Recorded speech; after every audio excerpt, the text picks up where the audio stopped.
कृपा बन जाएगी। That's when they're like, yeah, आपको पहले कन्वर्ट होना पड़ेगा, उसके बाद हम। और ये सुनने के बाद उनके जो भक्त है वो कथा सुनने के बाद भी स्वास्थ्य को लेकर तकलीफ है, घर में विवाद बना हुआ है। कुछ समय पहले मेरा एक दोस्त जो एपिलेप्टिक है, उसे मिर्गी के दौरे पड़े थे। तो जब ऐसा हुआ ना, तो उसके घर वालों ने उसे हॉस्पिटल लेने के बजाय या फिर कुछ और करने के बजाय उन्होंने अपने उनका कोई गुरु था जिसको उन्होंने अपने घर बुलवाया और उनको बोला कि देखिए मेरे बच्चे को। तो आज का टॉपिक उसी पे है कि क्यों मुझे लगता है कि हमको हमारे जो रिलीजियस गुरुज हैं ना, उनको भगवान का दर्जा देना बंद करना पड़ेगा। क्योंकि कई बार ये चीज़ें अंधविश्वास में बदल जाती है और उसके बाद हमने देखा है कि लोग अपनी जान भी खो देते हैं। हम सब किसी न किसी को जानते ही हैं। मेरे परिवार में भी बहुत लोग हैं जिनको कथा, कीर्तन, प्रवचन, भजन ये सब सुनने का बहुत शौक है, उन्हें बहुत पसंद है और ये बहुत ही अच्छी बात है। क्योंकि ऐसी कथाओं में जो कथावाचक है वो बहुत ही सिंपल शब्दों में हमको चीज़ें समझाने की कोशिश करते हैं। मुझे लगता है प्रॉब्लम तब शुरू होती है जब इनमें से कुछ गुरु ये बोलना शुरू करते हैं कि वो आपकी पर्सनल प्रॉब्लम को भी ठीक कर सकते हैं किसी दिव्य शक्ति से। और ये सुनने के बाद उनके जो भक्त है वो कथा सुनने के बाद भी उनके पास अपनी पर्सनल प्रॉब्लम लेके जाते हैं। जैसे कोई कहता है कि मेरी जॉब नहीं लग रही है, मेरी शादी नहीं हो रही है, घर में कलेश चल रहे हैं। तो मुझे ये लगता है कि आपने जो 2 घंटे तक समझ ले जैसे गीता समझी, तो उसका तो कोई मतलब ही नहीं हुआ। अपने धर्म और कर्म का जो जो रूल भगवान ने बनाया है वो तो आपने समझा ही नहीं। फिर आप देखेंगे कि कुछ गुरु या फिर बाबा आपको ये बोलेंगे कि आप जब मंदिर या फिर वो जहाँ बैठते हैं वहाँ पे आए तो अपने घर से दूध, घी, तेल ये सब लेके आए। जो दरबार में आएगा पहली बार वो तेल की बोतल, देसी घी, मधुसूदन का लोकल वाला देसी घी बिल्कुल नहीं चलेगा। ध्यान रखना भैया, जो बाबा ब्रांड की बोतल आती है सरसों के तेल की वो लेकर के आओ, ठीक है भाई।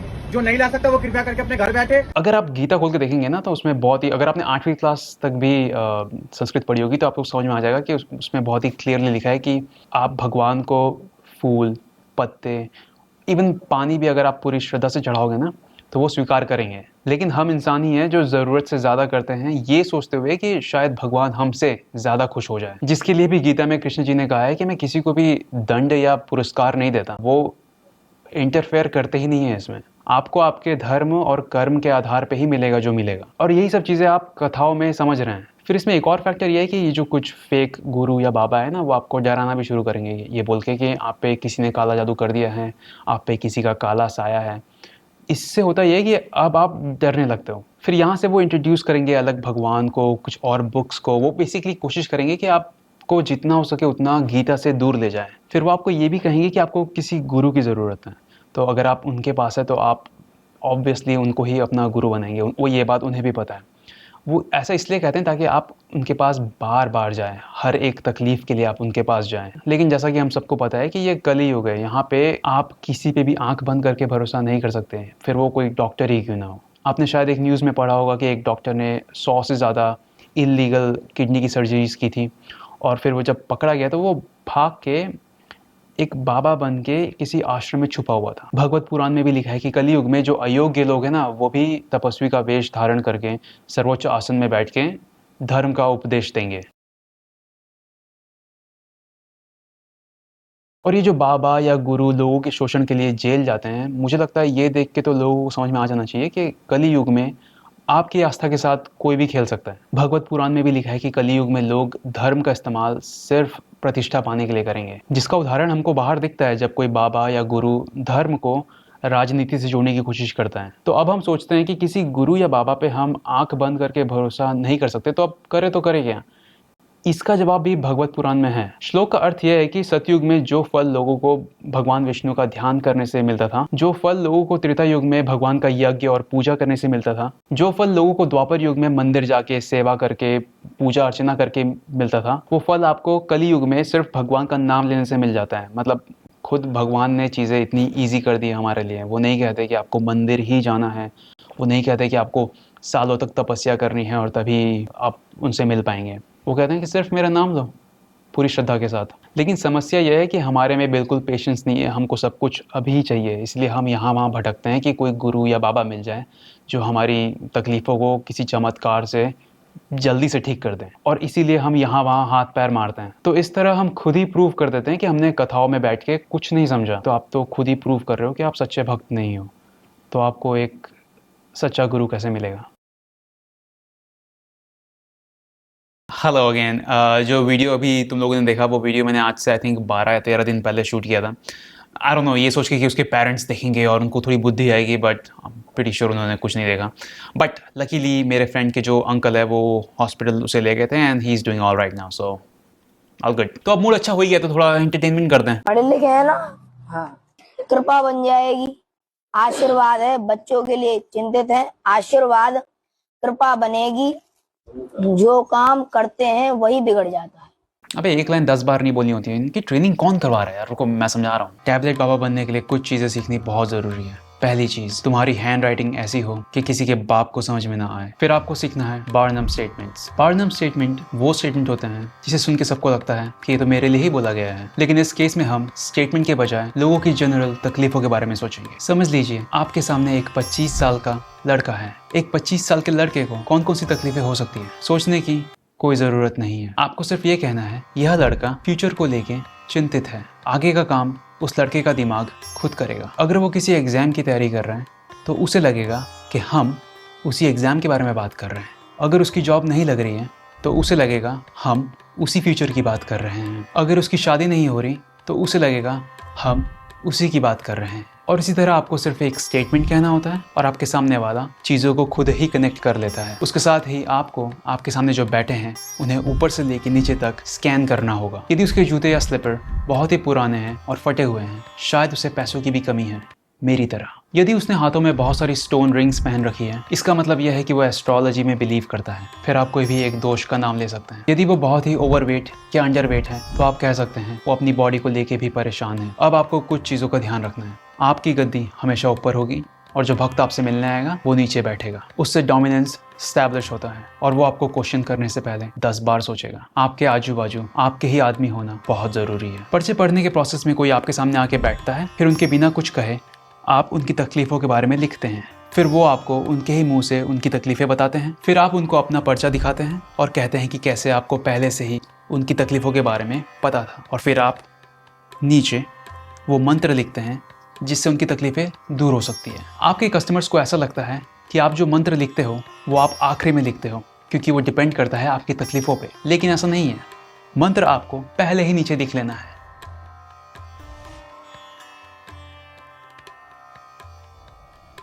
जैसा कि मैंने कहा था, राइटिंग ऐसी हो किसी के बाप को समझ में ना आए। चलिए अब हम हमारा पहला कस्टमर लेते हैं। समझ लीजिए हमारा पहला कस्टमर है एक 65 साल की बूढ़ी अम्मा। तो चलिए उनके कुछ कहने से पहले हम पर्चा लिखना शुरू करते हैं। पहली लाइन बार्नम स्टेटमेंट होगी। क्योंकि वो 65 साल की है, उन्हें घुटनों का दर्द, जोड़ों में दर्द, बॉडी में पेन, कुछ ना कुछ अवश्य होगा।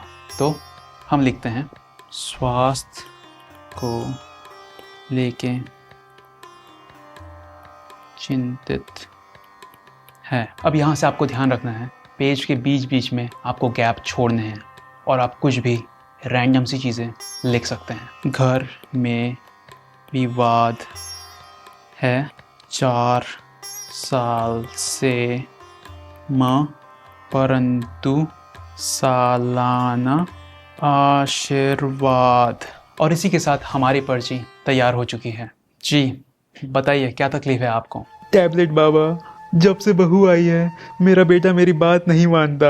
मैं बहुत परेशान हूँ। मेरे पति की भी डेथ हो चुकी है और मेरी बहन के पति भी घर से भाग गए हैं। तो अब ऐसे में हमने जो भी लिखा है वो उनकी बताई हुई तकलीफ़ों से मैच बिल्कुल नहीं करता। तो ऐसे में हम कहते हैं शिट। और अब यहाँ से आपका मैजिक शुरू होता है। आप अपनी पर्ची पहली बार में उन्हें पकड़ने बिल्कुल नहीं देंगे। पर्ची सिर्फ आप पकड़ेंगे और आपको पर्ची सिर्फ इतनी ही घुमानी है, इससे ज़्यादा नहीं। पर्चे का पहला सेंटेंस है स्वास्थ्य को लेकर चिंतित है, जिससे वो शायद रिलेट ना करें, लेकिन अगले में हमने लिखा है घर में विवाद है, जिसे वो आंटी अपने आप उनके और उनके बेटे की जो दिक्कत है उससे कनेक्ट कर लेगी। अब आप बहुत ही कॉन्फिडेंस के साथ ये पर्चा पढ़ना शुरू करेंगे। आइए माँ जी पास आइए, पढ़ लेते हो ना। इसमें अगर कोई भी चीज़ गलत लिखी है तो सबको बता देना।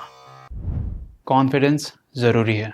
ये देखिए, स्वास्थ्य को लेकर तकलीफ है, घर में विवाद बना हुआ है, जब से शादी हुई है बेटा बात नहीं मानता, बहुत ज़्यादा तकलीफ में हैं, पति की भी मृत्यु हो चुकी हाँ, है, हाँ। जब से बहू आई है घर में विवाद बना हाँ। हुआ है, आशीर्वाद है सब ठीक हो जाएगा। दूसरा मेरे पास ये वाला भी आया है कि आपकी बहन को भी उनके परिवार में कोई दिक्कत है। हाँ हाँ, बोलो टैबलेट बाबा की। तो ऐसे किया जाता है ये मैजिक। आपको शुरू में सिर्फ पहली या दूसरी लाइन पढ़नी होती है और फिर धीरे धीरे वही बोलना शुरू करना होता है जो थोड़ी देर पहले उन्होंने आपको बताया। और क्योंकि आपकी हैंड राइटिंग ऐसी है जो किसी के बाप को समझ में ना आए, वो एक टाइम के बाद पढ़ना बंद कर देंगे और उनका ध्यान सिर्फ आपकी वॉइस पे होगा। और अगर आप नोटिस करते हो कि वो नीचे की चीज़ों को भी पढ़ने की कोशिश कर रहे हैं, तो आपको धीरे धीरे अपने पर्चे को अपनी साइड घुमा लेना है और ऐसा दिखाना है कि आप खुद अपने पर्चे को अभी ध्यान से पढ़ने की कोशिश कर रहे हो। ये बहुत ही बेसिक ह्यूमन साइकोलॉजी है। उन्हें ऐसा ही लगेगा कि उन्होंने जो भी कहा है वो आपने पहले से लिख के रखा हुआ था।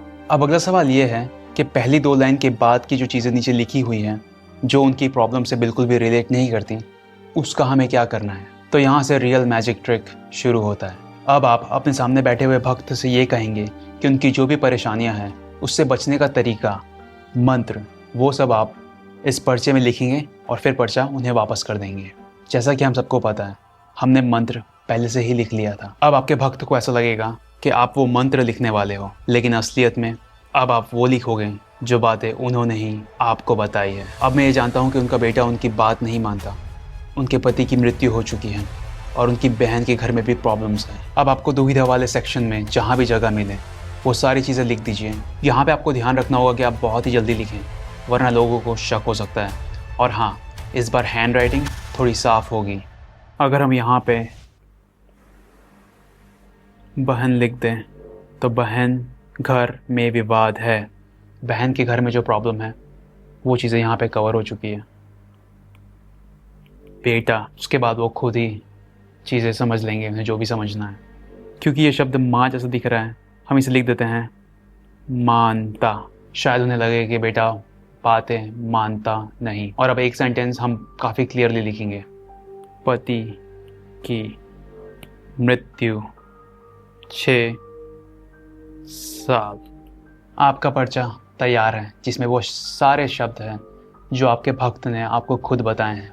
और अब आप ये पर्चा कैमरा के सामने सबको दिखा सकते हैं। और ये लोग जब घर जाके शांति से वो पर्चा पढ़ेंगे तो उन्हें सिर्फ बहन, बेटा, पति की मृत्यु ये सब दिखेगा। और जो शब्द वो नहीं समझ पा रहे हैं उन्हें वो बिल्कुल क्वेश्चन नहीं करेंगे, क्योंकि उन्हें याद है कि जब बाबा पर्चा पढ़ रहे थे तो उनके हर एक शब्द सही थे। और एक बात का ध्यान रखें, हर कस्टमर के लिए सेम स्क्रिप्ट यूज़ नहीं करना है। न्यू कस्टमर न्यू स्क्रिप्ट, इसके लिए प्रैक्टिस करते रहना बहुत ज़रूरी है। चलिए अब सीखते हैं how to increase repeat customers. और इसका सिर्फ एक ही तरीका है, डर। अगर सामने वाला मुस्लिम है तो आप कह सकते हैं कि उनके घर में किसी ने बुरा जिन छोड़ दिया है। अगर वो हिंदू है तो किसी ने काला जादू कर दिया है। अगर वो क्रिश्चियन है तो उनके घर में ईवल है। और अब आपको सिर्फ इतना कह देना है कि उन्हें यहाँ 4-5 बार आना पड़ेगा उन बुरी शक्तियों से छुटकारा पाने के लिए। और यह है सबसे ज़्यादा इम्पोर्टेंट टिप, एक बार आपका बिजनेस चल पड़े तो चैरिटी वॉशिंग करना मत भूलना। अगर आपके भक्तों से आपको एक दिन में 10 लाख रुपए मिलते हैं तो 1 लाख रुपए का खाना अपने भक्तों को ज़रूर खिलाना। और हाँ, बीच बीच में अपने ही आदमी को पैसे देके स्टेज पे बुलाना ना भूलें। अबे सुनो, सच में ऐसा कुछ करना नहीं वरना अंदर हो जाओगे। आज नहीं तो कल, कल नहीं तो 10 साल बाद, 20 साल बाद, 30 साल बाद, 40 साल बाद, लेकिन पकड़ाओगे ज़रूर। इसलिए ऐसा कुछ करना नहीं। सो इस तरीके से बहुत सारे भोले भाले लोगों को बेवकूफ़ बनाया जा सकता है। फॉर एग्जाम्पल समझ लो, ये जो मैंने अभी ट्रिक दिखाई वो बाबा कोई फेक क्रिश्चियन प्रॉफिट है। इसके बारे में अब बात फैलती है कि ये पता लगा देते हैं पहले से और फिर उनकी तकलीफ़ों को दूर कर देते हैं। ये सुन के फिर बहुत सारे यहाँ वहाँ से छोटे मोटे गाँव से लोग आने शुरू हो जाएंगे, ठीक है। और वो बोलेंगे कि बाबा और फादर, क्या बोलते हैं, जो भी है, हमारी तकलीफ़ें दूर कर दो। तो that's when they are like, या आपको पहले कन्वर्ट होना पड़ेगा, उसके बाद हम आपकी तकलीफ़ें दूर कर देंगे। मैटर ऑफ फैक्ट हम तुमको फ्री चावल भी देंगे, तेल भी देंगे, बहुत कुछ देंगे। कोई फेक मौलाना भी इस टाइप की ट्रिक्स का इस्तेमाल कर सकता है to fool people in their own community. तो you know what I mean, it's like कहीं भी यूज़ हो सकता है, but do not do it, पकड़े जाओगे। Alright, so this is it for today's video. मैंने 2 तरीकों से समझाने की कोशिश की है कि प्लीज़ ये झाड़ फूक काला जादू ये सब के चक्करों में मत पड़िए, ये सब चीज़ें सच में नहीं होती है, it's mostly just placebo. And या I will see you guys in the next one, peace. ये दुनिया अपने आप में चमत्कार है, तुम जिंदा हो ये अपने आप में चमत्कार है। सब कुछ चमत्कार ही तो है, पर तुम्हें चमत्कार चाहिए अजीबोगरीब, इसलिए पंडाओं के बहकावे में तुम आ जाते हो, इसलिए पंडा तुम्हारा शोषण कर रहे हैं, इसलिए धर्माचार्य तुम्हें लूट रहे हैं, खसोट रहे हैं, तुम्हारी इन्हीं इच्छाओं का, इन्हीं चमत्कारों का दोहन कर रहे हैं, इसलिए तुम मारे जा रहे हो, इसलिए तुम बुरी तरीके से घिसट रहे हो।